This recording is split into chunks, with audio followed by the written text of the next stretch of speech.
Today we are taking this solid wood table and restoring it to a clean, natural finish. In its current state, this table looks good from afar, but it's far from good. The owner tried to stain it dark, but the stain is just sitting on top of the previous finish. It's sticky and you can see brush marks all over. After we strip this back, we're going to do some color correction on the wood with a little bleaching and milk washing. So let's roll that intro and get right into it.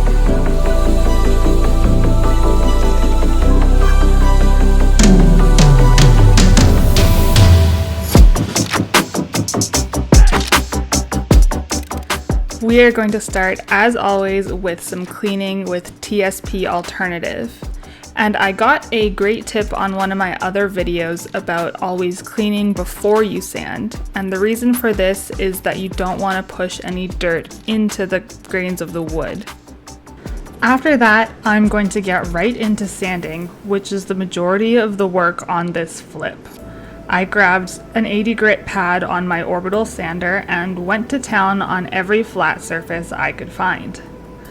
There are a few ways to tell if your table is solid wood as opposed to veneer. First, the weight of it. The heavier the better. That means you have a nice hard wood. You can also look at the bottom up from below, as well as the sides of the tabletop. If you can see unfinished wood and a natural grain, that's definitely a good sign. Finally, you can look at the top pattern, which I can't see here, but on other tables you might be able to. Is the wood grain a copy-paste, or is it organic and flowing? Organic and flowing would definitely be better. There is also a range of quality when it comes to solid wood tabletops. My table does appear to be a cheaper solid wood alternative, as in there are several solid planks laminated together somehow, as opposed to one continuous slab. But that's okay, and given the price that I paid for this, I'm happy. I am wearing my respirator, goggles, and ear protection to keep me comfortable and safe. And this did take a long time, so make sure you take breaks too. It's definitely not for the faint of heart. Now, one alternative to sanding would be stripping, and stripping is when you use a caustic chemical like Citristrip to lift the stain off for you. Stripping may have been an easier route to go, but I don't know that it would have been any less time consuming. I also prefer to minimize the harsh chemicals I use on my pieces, and I really just wanted a bare, clean wood to work with, so sanding was the route. Once I ran out of flat surfaces, I did have to do a little bit of hand sanding, which is a much harder workout. I wrapped some 80 grit sandpaper around a sanding sponge and pressed it into the grooves to contour as I sanded. After a couple hours, I was done, and now it is time to tone the wood.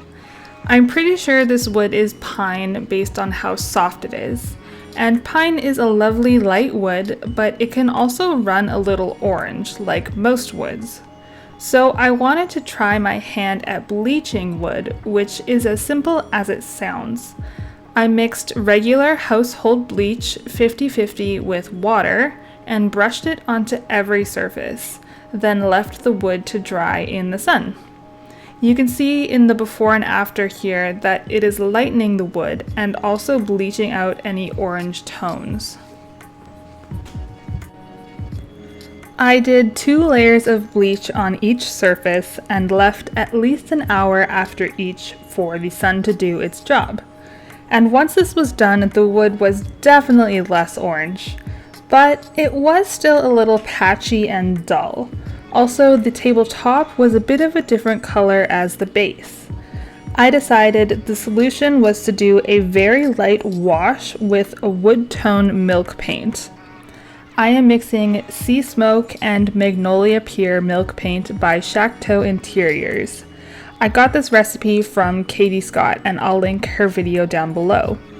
Normally with milk paint you mix half powder, half water, but I wanted this to be very light and thin, so I'm going to do something closer to 5 parts water to 1 part powder. After mixing thoroughly, I am applying this all over and letting it just absorb into the wood. No wiping back or rubbing or anything like that.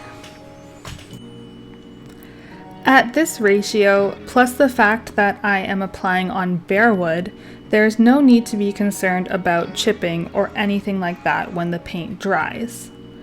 I did make sure that the application was as smooth as possible and followed the grain of the wood. And it almost seemed like the milk paint water was getting pulled into the pores of the wood, which is really interesting and actually exactly what I wanted. I've never tried this before, so I actually left one leg out because I wanted to see what this wash was doing. This is not totally dry yet, but you can see that it's giving the wood a nice aged tone. It's no longer a dull builder grade 2x4 straight from the lumberyard. It's still natural, but it finally has some character. I went ahead and applied 2 coats of this milk paint wash. You can see also that this wash is helping to give the whole table a bit more uniformity, both in smoothing out the surfaces to have a more appealing and subtle texture, as well as matching the legs and the base to the top of the table. The whole look is more coherent and purposeful. I think this bleach and wash combination is a great move for any natural finish project, especially if you're trying to get away from stains or orange colors, and if you want something more neutral especially. You can also experiment with different colors of milk paint. I used something very wood-toned, but for example, I'm sure this look would be equally as lovely with a whitewash. Finally, we are on to sealing. I am doing my classic combination of water-based poly on top and furniture wax on the bottom. I do this for tables especially because they are a bit more used and abused on top than something like a dresser. I really want that extra protection from spills, so poly is my go-to. As always, I'm using water-based because it is easier to clean and does not yellow over time. And on this project, I actually stumbled upon a technique that my husband informed me is called rolling and tipping. I brushed on my first coat carefully, but I wasn't super impressed with the brush marks that it left on after it dried. So on my next coat, I had the ingenious idea to grab a small foam roller, but I quickly realized that this was creating a bunch of bubbles on the surface. So I ran really quickly to grab my brush and smooth it out, and I discovered that actually the combination is awesome. The roller helps apply and distribute one big even layer, while the brush helps smooth the top surface of that layer for a flawless finish. Now, this is probably not as good as using a paint sprayer, I'm sure, but this turned out much better than expected and will be my new go-to. And again, I am using furniture wax for the bottom. Furniture wax is a much more natural alternative to polyurethane, which is why I love it. It gives a nice smooth finish. I apply it with a brush, and then I actually normally come around with a lint-free cloth and rub it into the wood almost like hand lotion. And this gives a really soft touch feel to the wood. Now, the poly I used on top was a satin finish, and this wax is drying more like a flat finish.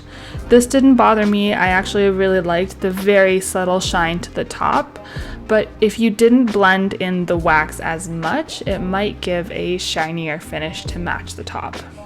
Alternatively, you could also grab some flat poly for the top. And once I let this set overnight, I was ready for the big reveal.